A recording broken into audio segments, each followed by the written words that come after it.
Hello दोस्तों, कैसे हैं आप सब। आई होप आप सब अच्छे हैं।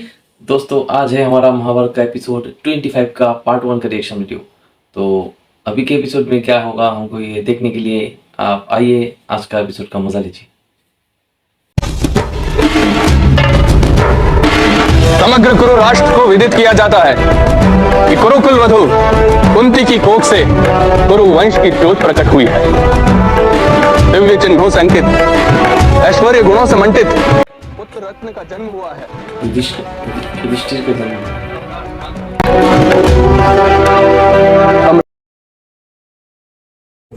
इस शुभ अवसर पर महाराज धृतराष्ट्र स्वयं नगर में उत्सव पर्व की घोषणा करेंगे। गुरुजनों और सभासदों, ईश्वर की कृपा से आज पितृलोक में कुरुवंश के पूर्वज प्रसन्न होंगे।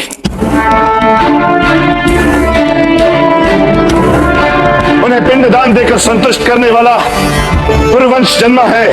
उसे अत्यंत आनंद हुआ है कि पूर्वजों को प्रसन्न करने का यह अवसर मेरे अनुज, मेरे प्रिय पांडु को प्राप्त हुआ।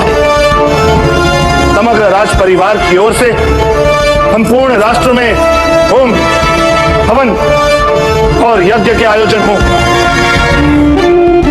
दान और दक्षिणा की धारा बहे। जिस प्रकार प्रभात का प्रकाश संपूर्ण सृष्टि को आनंद से भर देता है, उसी प्रकार कुरुवंश का यह नया प्रकाश हमारे इस प्रजा के हृदय को सुख और आनंद से भरे। ऐसा आयोजन हो, ये कुरु सम्राट धृतराष्ट्र का आदेश है।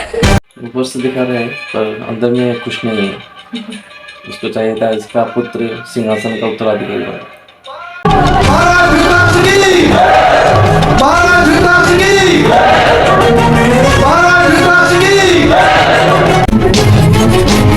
कहाँ है वो गांधार की कुमारी? कहाँ है वो मेरा दुर्भाग्य बनकर आने वाली स्त्री? महाराज, महारानी सो रही है। बड़ी कठिनाई से आज हमें निपटाई है। तो जगाओ उसे। मेरे भाग्य को सदा के लिए सुला देने वाली उसे स्वयं निद्रा किस प्रकार प्राप्त हो सकती है? गांधारी! आर्य, तुम तो प्रतापी पुत्रों का वचन दिया था तुमने गांधारी। कहाँ है मेरे सौ संतान? कहाँ है मेरा उत्तराधिकारी? मेरे हृदय को शांत करने वाला, हताशा के नर्क से मेरा परित्राण करवाने वाला मेरा पुत्र कहाँ है? कहाँ है गांधारी? मुझे पूरा विश्वास है आर्य, महादेव शंकर का आशीर्वाद विफल नहीं होता। परंतु ये कैसा आशीर्वाद दिया है तुम्हें ईश्वर ने? सौ पुत्र जो साम्राज्य निर्मित करे या सौ पुत्र जो अन्य की सेवा करते हुए जिए? जिनके स्वयं के जीवन अपमानजनक हो, उनके पिता का जीवन अपमानजनक हो, ऐसा आशीर्वाद मिला तुम्हें? वास्तव में तुम्हें कोई वरदान मिला भी था या फिर ये सब कुछ एक छल है? अब तक तुम्हें प्रसव क्यों नहीं हुआ गांधारी? जन्म और मृत्यु का क्षण कोई भी नहीं जान सकता। इस उत्तर से मैं संतुष्ट नहीं हूं गांधारी। मुझे तुमसे सदैव निराशा ही प्राप्त हुई है, सदैव निराशा ही प्राप्त हुई है। अपने नेत्र पर पट्टी बांधकर तुमने मेरा उपहास किया, फिर भी मैंने दूसरा विवाह नहीं किया। उस कुंती को ही देख लो।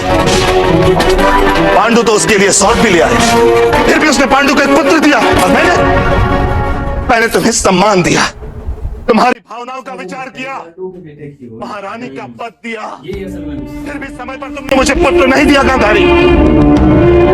इसी कारण तुमने मुझे समय पे पुत्र नहीं दिया, क्योंकि मैंने तुम्हें आवश्यकता से अधिक सम्मान दिया।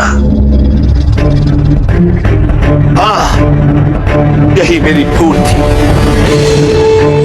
यदि तुम्हारे सामने प्रतिस्पर्धा होती तो अब तक प्रसव कर लिया होता तुमने।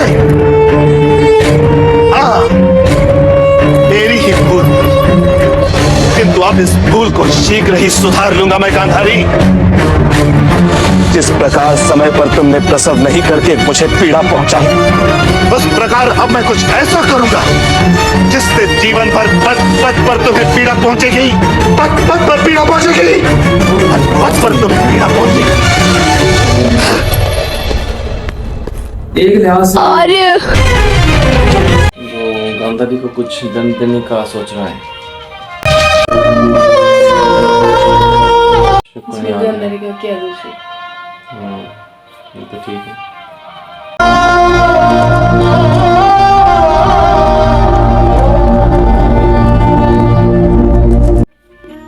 बहन के दुख के समय भाई आ गया शकुनी। अपने बहन के लिए वो बहुत आदर करता है बहन को।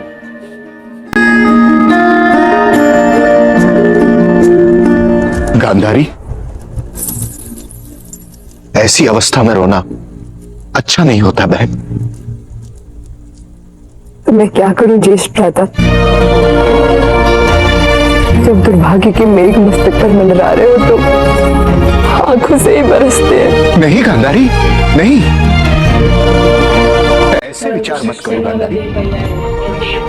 तुम्हारे गर्भ से स्वयं भगवान शिव का वरदान जन्म लेने वाला है। इसे दुर्भाग्य कहकर भगवान का अपमान मत करो,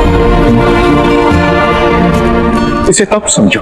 कितना तप, इतनी प्रतीक्षा और कितनी पीड़ा सहन करनी होगी मुझे। जितनी अधिक धूप पेड़ सहता है, फल भी उतना ही मधुर होता है। पर मेरे पति का धैर्य टूट रहा है और इसमें उनका कोई दोष नहीं है। पत्नी के रूप में मैंने उन्हें हमेशा हताशा ही तो दी है, केवल हताशा। बहुत दीर्घ प्रतीक्षा के बाद मुझे मेरे पति का प्रेम प्राप्त हुआ था। वो अमूल्य संपत्ति भी मेरे हाथ से छूट रही है।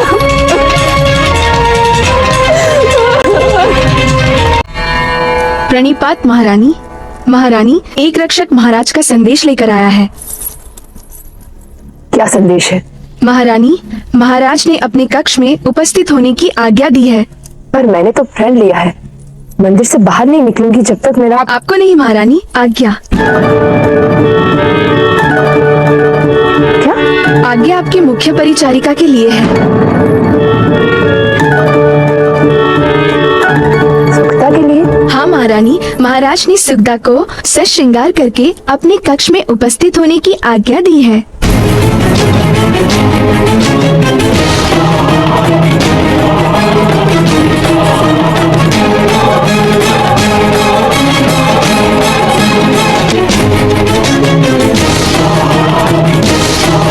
मुझे? क्यों?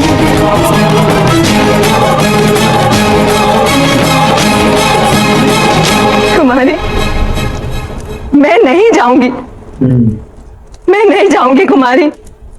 मुझे जीवन। उसकी परिचारिका जो है सुगदा, उसको बुलाया है धृतराष्ट्र ने अंदर में। गांधारी को दंड देना चाहता है बोल के गया था ना, दूसरा शादी का शायद चिंता कर रहा है। क्या प्रलाप कर रही हो दासी? सुगदा नहीं जाएगी। सुगदा जाएगी ज्येष्ठ भ्राता।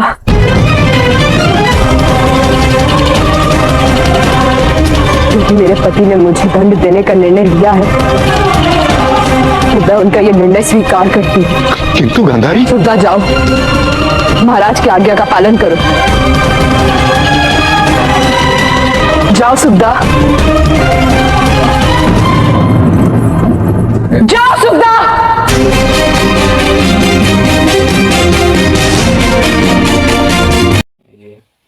तो दोस्तों, आज का एपिसोड यही तक खत्म होता है। हमने देखा कि धृतराष्ट्र बहुत गुस्सा हुआ है, और क्योंकि उसको पता चल गया कि पांडु और कुंती का पुत्र संतान की प्राप्ति हो गया, पर गांधारी के प्रसव का अभी भी कोई नामो निशान नहीं है। पर इसमें गंधारी का कोई दोष नहीं है। दोष नहीं है, पर उसको लग रहा है कि पुत्र संतान की प्राप्ति ना होने के कारण सिंहासन का उत्तराधिकार तो पहले पांडु का पुत्र का ही होगा, उसका पुत्र का नहीं है।